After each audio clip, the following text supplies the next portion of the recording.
Halo, habari.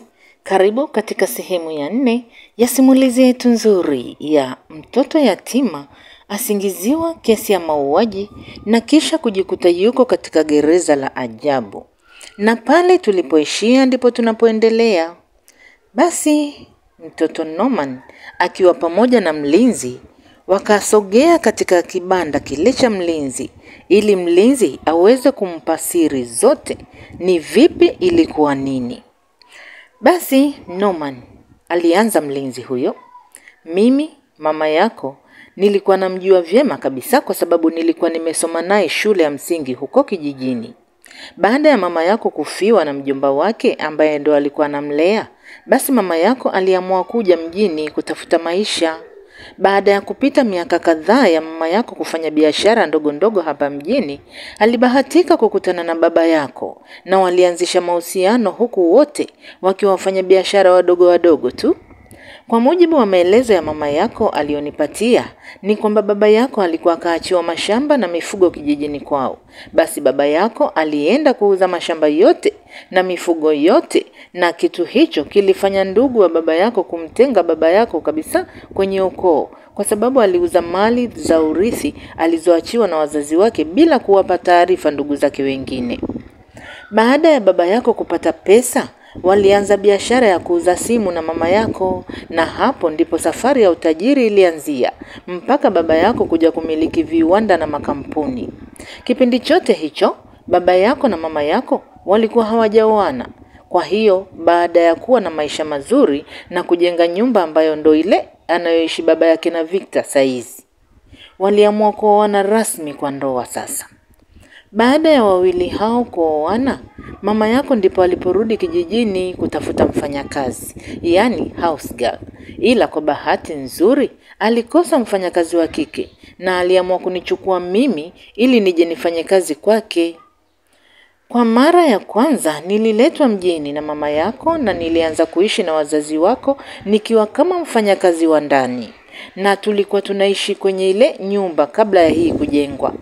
Dosomi alikuwa ni mfanyakazi wa karibu sana wa baba yako, na pia Zena naye ambaye ndio mama Samiri sasa alikuwa pika pakuwa na mama yako, yaani walikuwa kama pete na kidole. Yaani huyu mama Samiri wa sasa hivi alikuwa anafahamiana au wanapendana sana na mama yako, yaani walikuwa ni watu wa karibu mno.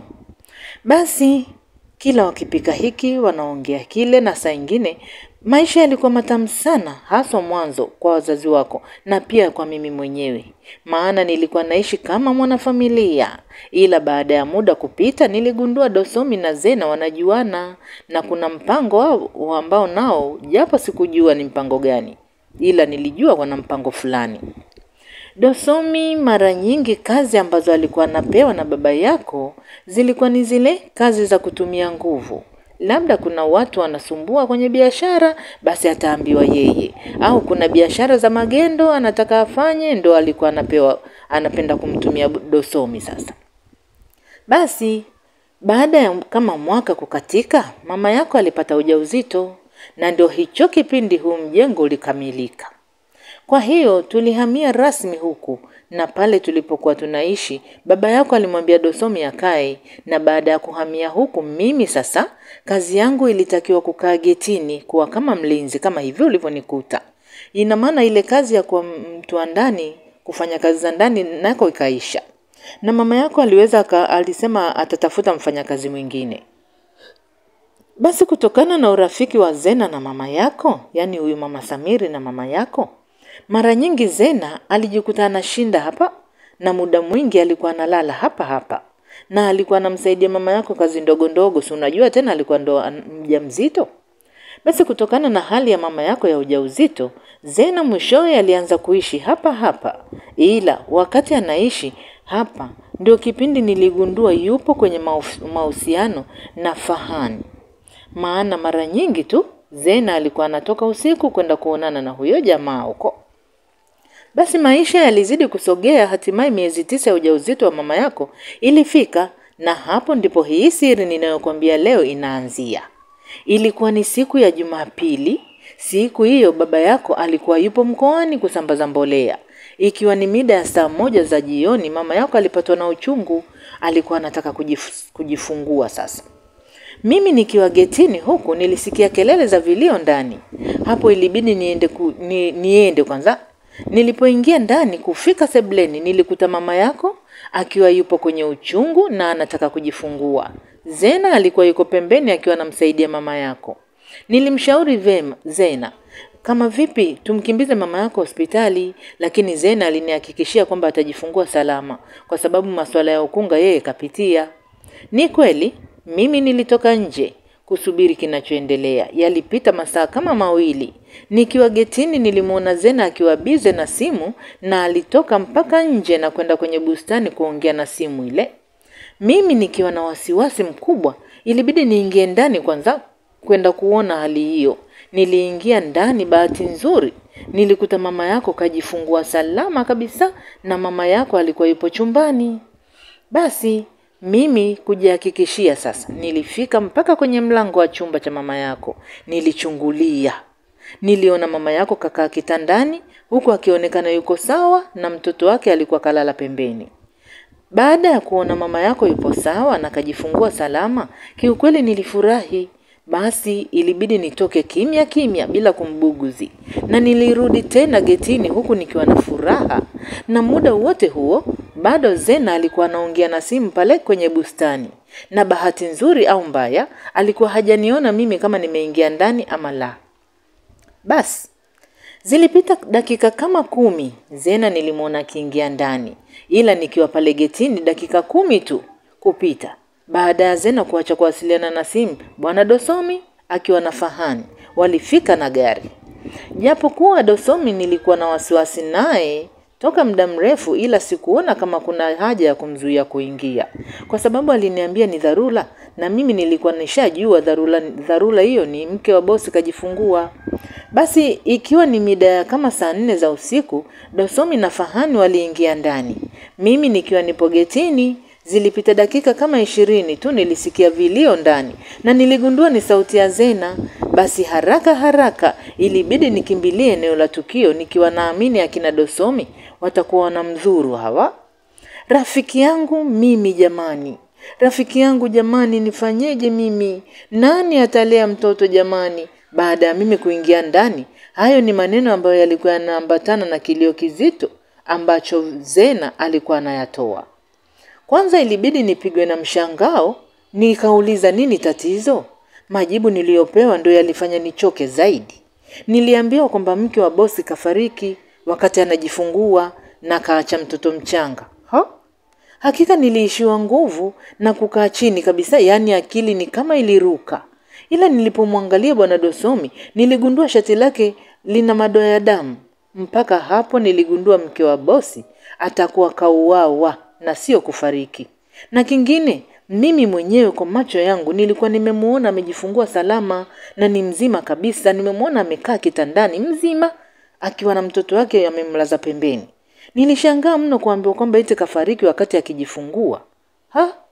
Basi usiku ule Zena kushirikiana na kina Dosomi walichukua mtoto mchanga ambaye ndio ulikuwa wewe sasa, na walichukua mwili wa mama yako na kuupeleka hospitali kwenda kuuhifadhi. Wakiwa wamebeba mwili wa mama yako, niliona Dosomi akiwa na bastola kiunoni. Hapo ndipo uoga wangu wa kutunza siri ulipoanzia.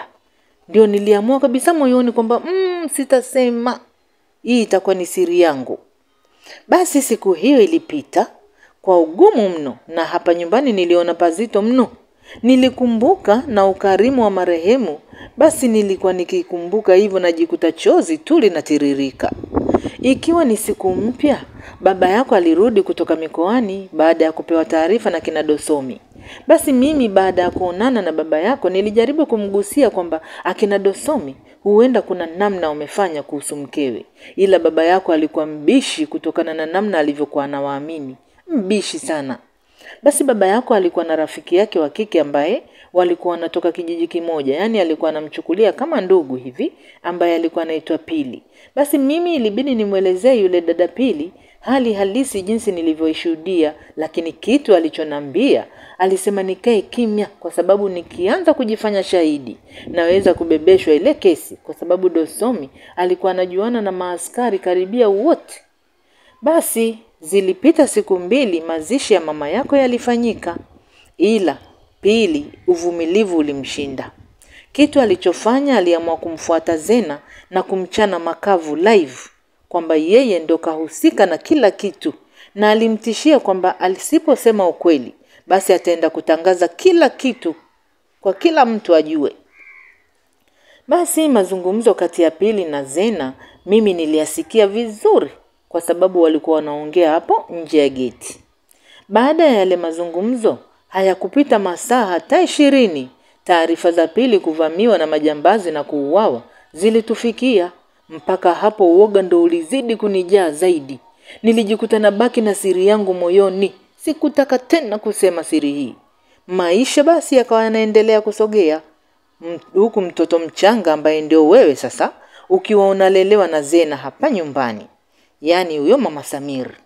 Basi baada ya miezi kama 6 hivi kupita, akina Dosomi na rafiki wengine wa baba yako walimshawishi baba yako amuoe Dosomi, amuoe huyo Zena, ili wasaidiane kumlea mtoto kama baba na mama. Ni kweli hata mwezi haukupita ndoa ilifungwa bomani. Japokuwa ilikuwa dini 2 tofauti, ila ndoa ilipita na wawili hao rasmi walikuwa mume na mke. Umeona? Hapo maisha mapya yalianza kwa familia nzima. Mimi niliacha kuchukuliwa kama mwanafamilia tena. Yani hata ndani sikuruhusiwa kuingia tena kama mwanzo. Na zote zilikuwa ni sheria za Zena huyo, yani huyo mama Samiri. Siku zilizidi kusogea, huku sasa wewe ukiwa kama mtoto wa Zena, na kila mtu alianza kuamini kwamba ni mtoto wa Zena kutokana na Zena alivyokuwa anakulea na kukujali. Pamoja na Zena kuolewa na baba yako, ila hakuacha kutoka usiku. Siku nyingine nilikuwa namuona Fahani anakuja mpaka hapo getini na bajaji. Baada ya hapo Zena anatoka. Nilijaribu kumgusia baba yako ile hali, ila baba yako alikuwa mbishi jamani. Na baba yako alikuwa ni mtu wa kusafiri mno, kwa hiyo kipindi hicho chote Zena alikuwa anakitumia vizuri sana na huyo Fahani wake. Basi baada ya miaka kama 2 hivi na kitu kupita, Zena alipata ujauzito ambao kila mtu sasa aliamini ni wa baba yako. Ila kuna siku Zena aliletwa hapa na gari, na mimi nikiwa humu ndani nilisikia mungurumo wa gari ya nje hapo kuwa alikupiga honi, ila linaunguruma tu. Hapo ilibidi nifungue mlango mdogo na kuchungulia. Kwa masikio yangu nilisikia Fahani na Zena wanabishana kuhusu ujauzito. Zena alikuwa anasema ujauzito ule akabidhiwe Mr. Fekon, ila Fahani alionekana kuwa na wasiwasi na alikuwa anamtaka mama yake adai talaka. Yani huyo mama yako adai talaka, wagawane baadhi ya mali ili wao waende kuishi maisha ya pamoja huko kulea ujauzito wao. Ila mama yako, yani huyo mama Samir, alimgomea Fahani na alisema ana mpango mizito zaidi kuhusu mali za Mr. Fekon. Yeye alikuwa anataka azipate zote, sio kugawana. Basi kuanzia siku hiyo niligundua Zena pamoja na kuwa ni mke wa baba yako, ila hana lengo zuri. Kuna muda niliogopa kumwambia baba yako kutokana na jinsi alivyokuwa anampenda sana Zena. Na inaonekana baba yako alikuwa karishwa tayari limbwata, maana alikuwa haelewi kitu kumuhusu Zena. Basi maisha yalizidi kuendelea huku tabia za Zena zikiwa ni zile zile. Mwishowe alijifungua mtoto ambaye ndio Samiri sasa. Pamoja na baba yako kutaka mtoto wake aitwe Moses, lakini Zena alikataa na kusema mwanangu hawezi kuitwa jina la Kikristo. Hapo ndipo alipomuita mwanae Samir. Basi baba yako naye alikubali, japo hakupendwa aitwe baba Samir.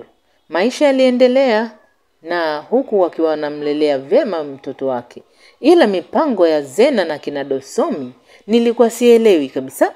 Maana kila baba yako akisafiri, Dosomi na watu wake walikuwa wanakuja hapa nyumbani, wanaongea na mama yenu, baada ya hapo wanaondoka. Umeona? Baada ya miaka kama 6 kupita hivi, baba yako ni kama aligundua kwamba Samiri sio mwanae wa damu. Hapo ndipo upendeleo wa wazi ulianza kwa Mr. Fekon. Yaani alikuwa anakupenda wewe kupita kiasi kuliko Samiri. Hiyo hali sasa ilikuwa haimfurahishi kabisa Zena, na alionekana kabisa kuwa na mipango anayo. Basi maisha yaliendelea. Baba yako alikuwa anakoswa kuuawa kwenye baadhi ya matukio, japo hakugundua ni watu gani wanamfuatilia. Alichoamini yeye ni kwamba ni wafanyabiashara wenzake, kumbe sio. Nilijaribu kumgusia baba yako kwamba asiwaamini kina Dosomi, kwani sio watu wazuri. Ila baba yako sasa alionekana kunipuuzia maneno yangu, na siku nyingine alikuwa ananitishia kabisa kunifukuza kazi, akiwa anaamini ninachoongea ni upuuzi tu. Mwisho wa siku ndio kama kilichokuja kutokea sasa. Amekufa kweli. Mimi nikiwa getini nililetewa taarifa tu kwamba bosi kagongwa na gari na kufariki. Kwa hiyo, hii ndio siri nipo nayo miaka mingi. Wewe ni kama mwanangu kwa sababu ulikuwa ni mtoto wa rafiki yangu, ndio maana sitaki upatwe na majanga. Na kwa saizi, wewe huna cha kufanya kwa sababu vyombo vyote vya haki na usalama bila kuwa na pesa utaonekana una hatia tu. Yaani hii kesi watakugeuzia wewe kwa sababu huna hela. Na huyu bwana anaonekana anajuana na maaskari karibu wote. Hiyo ilikuwa ni story fupi ya Ole Nachi ambayo alimsimulia Norman ndani ya kibanda kile cha mlinzi. Kijana Norman mwili mzima ulibaki umepigwa ganzi kwa story ambayo alikuwa amepewa. Yaani ni machozi tu ndio yalikuwa yanaonekana kwa kijana Norman. Anko, mimi naenda kuachana, ukweli siwezi kukubali. Mali za mzee ziende vivi naziona. Norman akiwa kama karukwa na akili alitoka ndani ya kile kibanda na kuelekea ndani. Ole Nashi alijaribu kumkamata lakini Norman alionekana kuwa mbishi huku akiwa na hasira haswa. Norman alizama ndani huku pua zikiwa zinapanda na kushuka. Baada ya kuingia alikuta watu wametandaza vinywaji mezani wanaburudika. Kwanza kila mtu aliyekuwepo mle ndani alishangaa kumuona Norman tena akiwa yuko hai, salama salimini. Wakauliza, Dosomi, mambo gani haya, wewe umesemaje? Umesemaje? Mama Samiri aliuliza kwa sauti kubwa huku akiwa na mshangao baada ya kumuona Norman amefika pale. Akawa anamuuliza Dosomi, ni mambo gani haya? Wewe umesemaje? Si umesema kwamba huyu mtu ameshakufa? Wauaji wakubwa nyie. Kwa hiyo mama, unataka kuniua ili urithi mali za baba na mwanao, si ndio? Au unafikiri bado sijajua siri zako? Norman akiwa na hasira huku anapumulia anaanza kupayuka na kwambia. Basi kijana Norman akiwa anapiga mikwara pale, Dosomi alimuonyesha kijana wake ishara kwamba Norman akamatwe. Bahati nzuri ile ishara Norman aliiona vizuri. Norman baada ya kugundua anataka kukamatwa, alichoropoka na kutoka nje kwa kasi. Ila akiwa anakimbia, Dosomi alichomoa bastola na kufyatua risasi. Yaani ile risasi ilimkosa Norman. Ilipita kwenye sikio na kumchana kidogo sikio. Norman kwanza haja zote mbili zilimtoka. Alipotoka nje alidondoka chini kabla hajafika hata getini.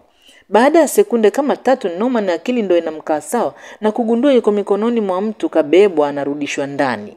Norman akiwa anaona kifo kinamuita, alimng'ata kwa nguvu yule jamaa ambaye alikuwa kambeba. Baada ya Norman kuachia, mbio hizo alizotoka nazo pale, zilikuwa sio za dunia hii. Yaani alikimbia.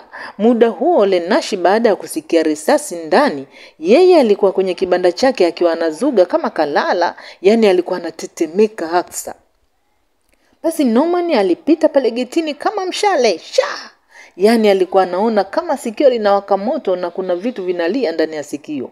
Dakika sio yaani hakika siku hiyo kwa kweli ilikuwa imemponza. Basi baada ya dakika kama 2 Dosomi na vijana wake walitoka kwa ajili ya kwenda kumsaka Norman popote alipokimbilia.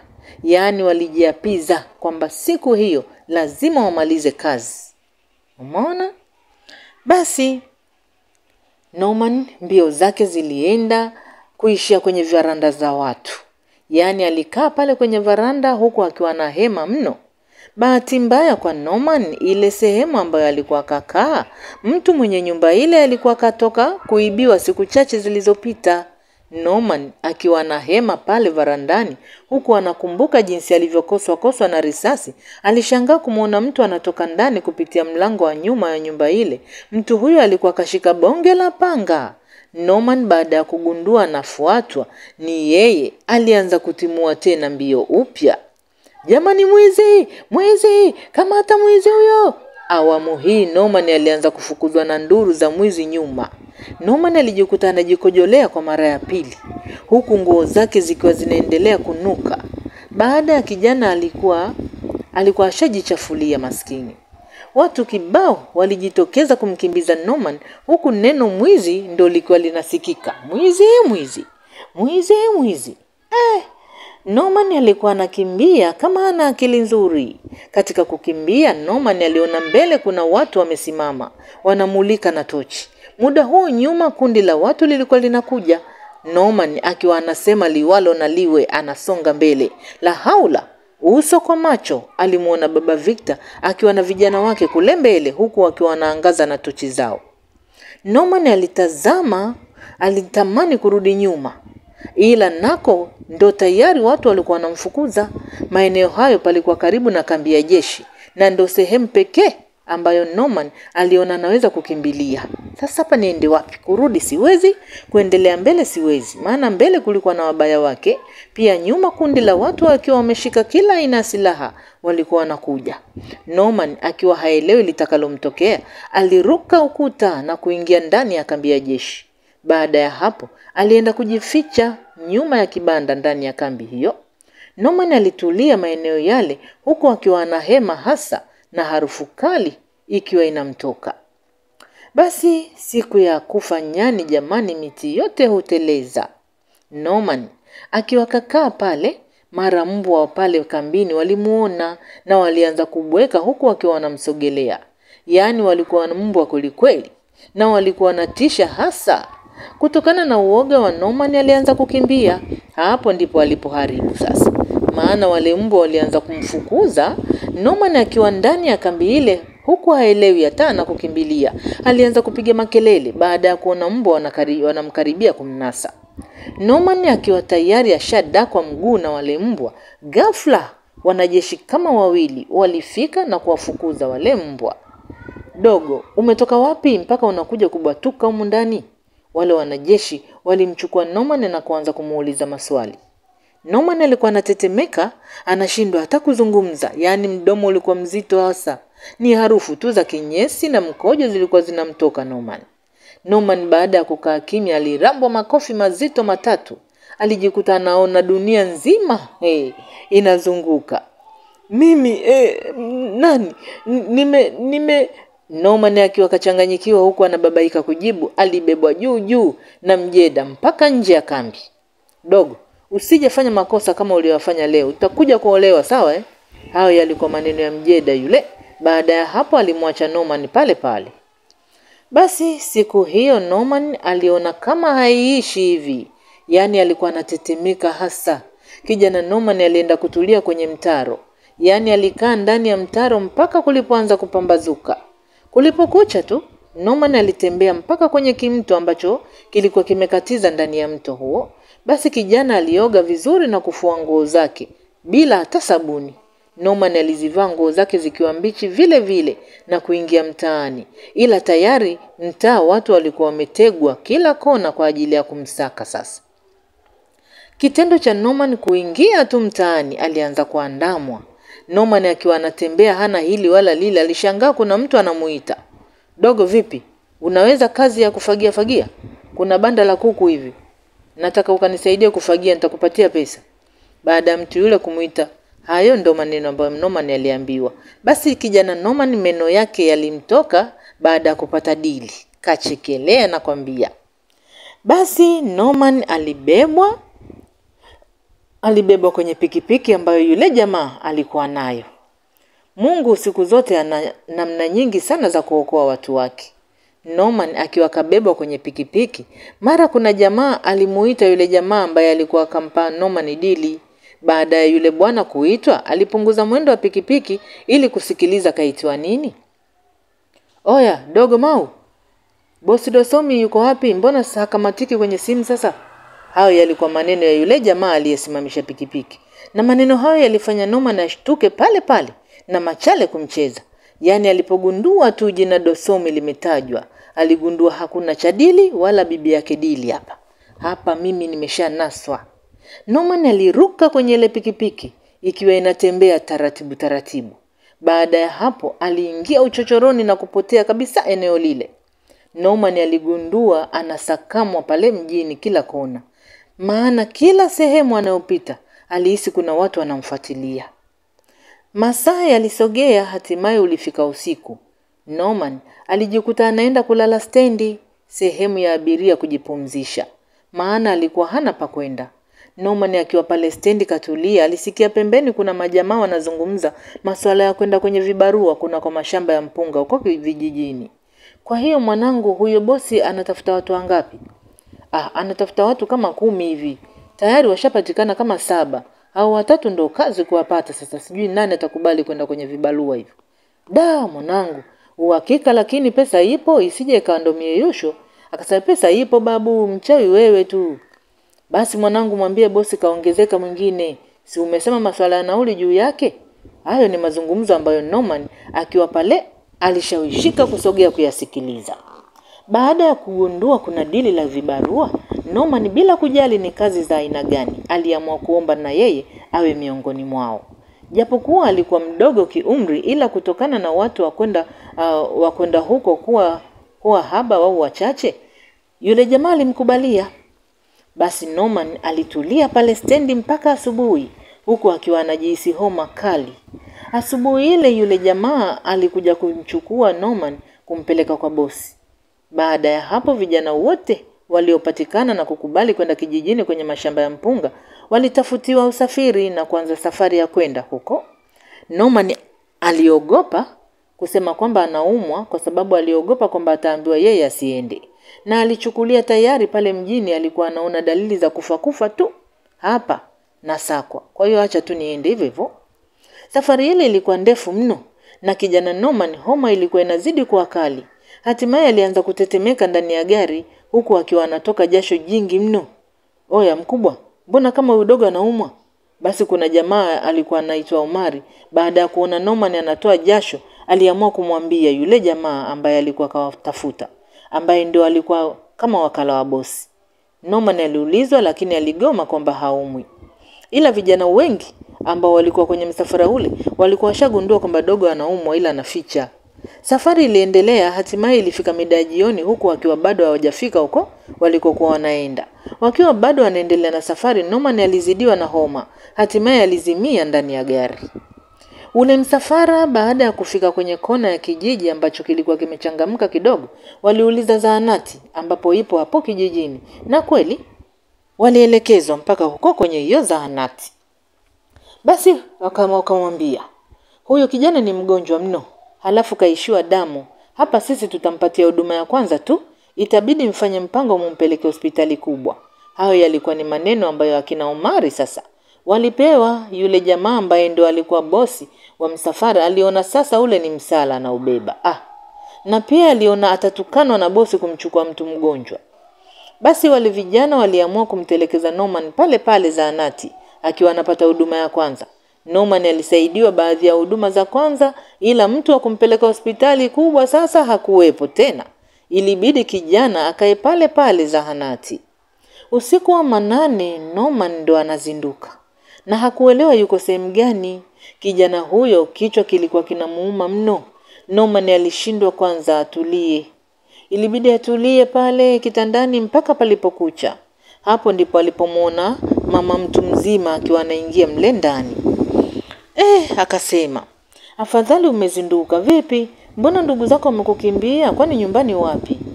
Baada ya mama yule ambaye alikuwa anamtibu sasa kuingia mle ndani, alimuuliza Norman maswali ambayo Norman hakujua jibu liwe lipi sasa.